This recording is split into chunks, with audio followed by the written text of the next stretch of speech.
Spider-Man Across the Universe, Multiverse, No. Spider-Verse. I love the Beatles. Across the Spider-Verse, fucking great film, so good. So good. Honestly, you can remember the I'm name. so impressed. It's too close to the first one. Already, that's tough.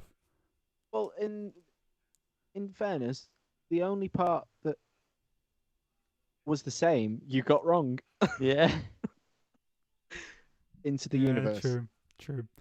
Very true. What was your favourite part? Oh, I don't know, but there are certain like artistic parts that really stuck out to me. That's enough for an answer. Every time we were in Gwen's world, and the way like the background was like, just like completely nondescript, and the colours changed to the mood. Fuck me, I almost cried at one point because of just how beautiful the whole thing looked. When she went back to see her dad, the colour stuff in that was just unbelievable. And there's a part where I think the portal came, and it was OP's portal with loads of like his style stuff, which was so cool. And then it went away, and like some stuff like rattled on the shelves, and then like disappeared again back into the kind of flat background. Oh, I was so impressed. Every part of that film looked incredible. It really did. I mean, I had some thoughts on the ending, just how it wasn't the fact that it was abrupt. It's just that I wanted more from where it ended. But it was the right place in terms of runtime to end. But I was just like, one more. Yeah, literally, like, give it to me now. Yeah, that was what I was trying to get across in the group chat the other day.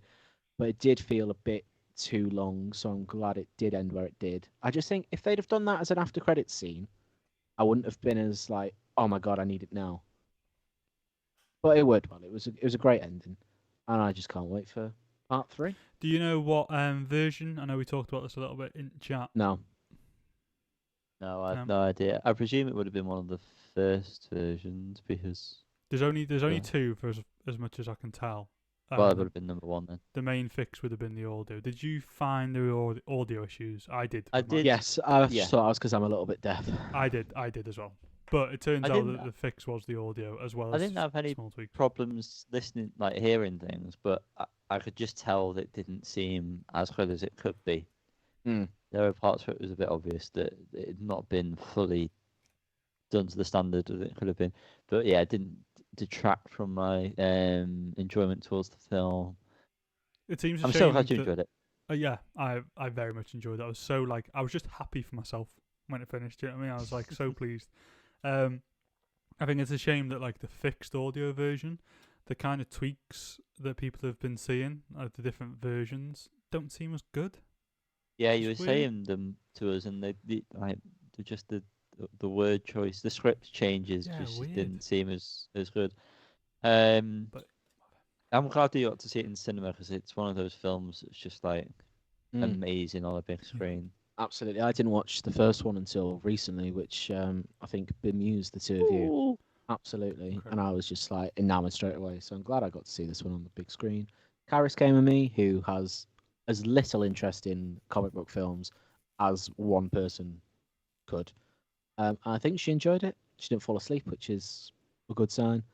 I think she was a little bit confused with all the spider people. But and you would turn to her going, "Oh my god, it's oh my god!" Yeah, she's like, "I don't." Just like patting her on the leg, freaking out. I tell you, the first, I thought it was good. The first Spider-Verse film is one of the only films I can think of in like the last 5 or 10 years that I've seen multiple times. Wow! Like I've just been like, I fancy watching Spider-Verse. And I feel the same with the second one. I definitely feel like I could put that on right now. Oh, the whole Mumbattan.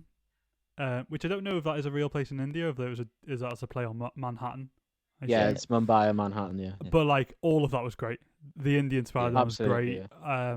I loved every second of that. It was really good. He was. I want a whole film of that guy with his like what do they call that kind of yo-yo-y sort of thing. I don't know the name of it, but yeah, it was cool. Very cool. We could talk about this for hours, so we're going to move on.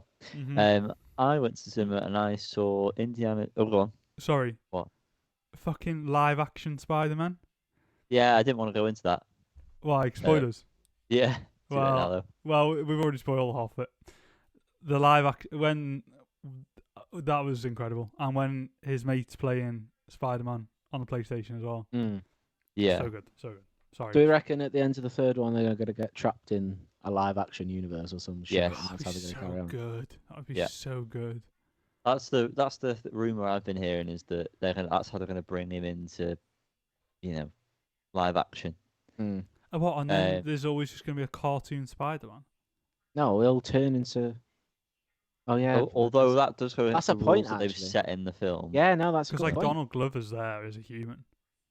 Yeah, so I mean, it would make more sense to have the Miles that he mentions in Spider-Man Homecoming, because he does mention he's got his nephew called Miles, in that film. So it would make more sense because he obviously shows up in this as the Prowler, doesn't he? So whether that's the same one though, because it could just be a different version of him playing the Prowler in whatever. Anyway. This is more for people who don't care about this. Sorry.